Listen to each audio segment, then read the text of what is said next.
आता मी या महालात अगदी एकटी आहे. त्या मेल्या सादुल्ल्याच्या मुसलमानी पहारेकरणींची दृष्टी चुकून आज कितीतरी दिवसाने मी ही माझी पैठणी नेसलीये.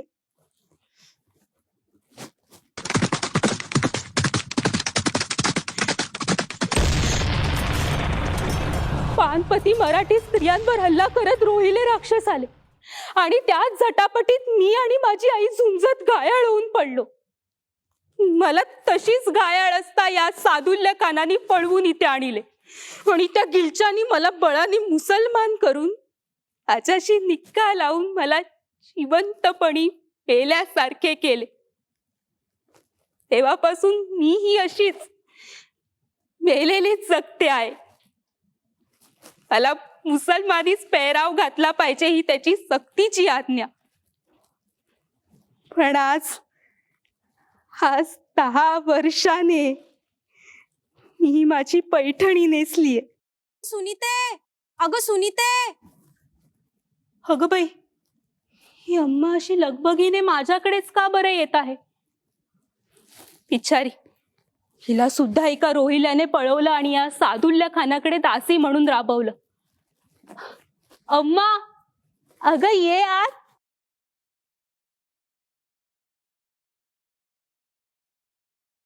अगो सुनीते, अगो हा, तोबा तोबा, पैठणी.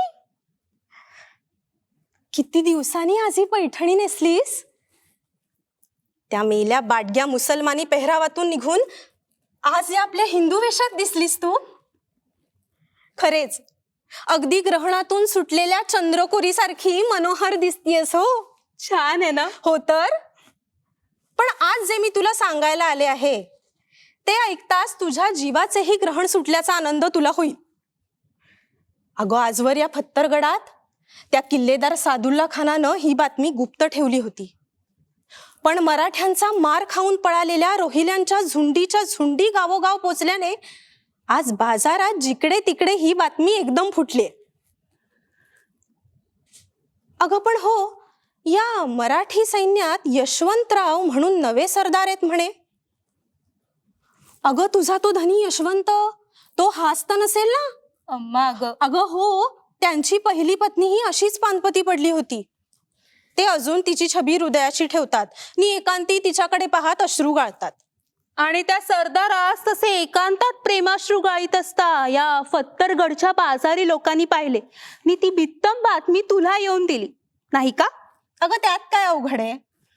कोणसे म्हणत नव्हते का की बाया बापड्यांची बाजारच्या चौकावर चाललेली रडारड आजूबाजूस ऐकू देखील जात नाही, पण अशा थोरा मोठ्यांचा एकांतातील लहानसा सुस्कारा सुद्धा पिढ्या पिढ्यांस सारखा ऐकू येत राहतो. अगं, थोरांच्या एकांतास भिंती ऐकतात, वाऱ्यांना वाचा फुटते. अम्मा, तू म्हणतेस ते माझे यशवंतच कशावरून? अगं, मी त्यांना रणी पडलेलं प्रत्यक्ष पाहिलं. ते स्वर्गीच गेले.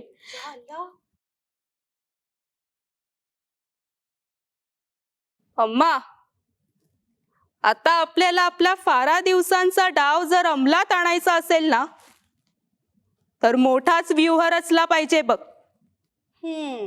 प्रथम या सादुल्याला थोडे लाडात आणावे भाग आहे. पागळला ना की बेचूट पागळतो. काहीतरी नक्की बातमी तशी देऊन जाईल बघ. हो, पण तुला त्याच्याशी सारखी हिडीस फिडीस करायची खोड आहे ना. ती कशी मोडशील ते पहा. अगो बाई, आलास तू? जा जा, ही पैठणी झटकन बदलून ये बघू. आज स्वारी मोठी रंगातच दिसतीये.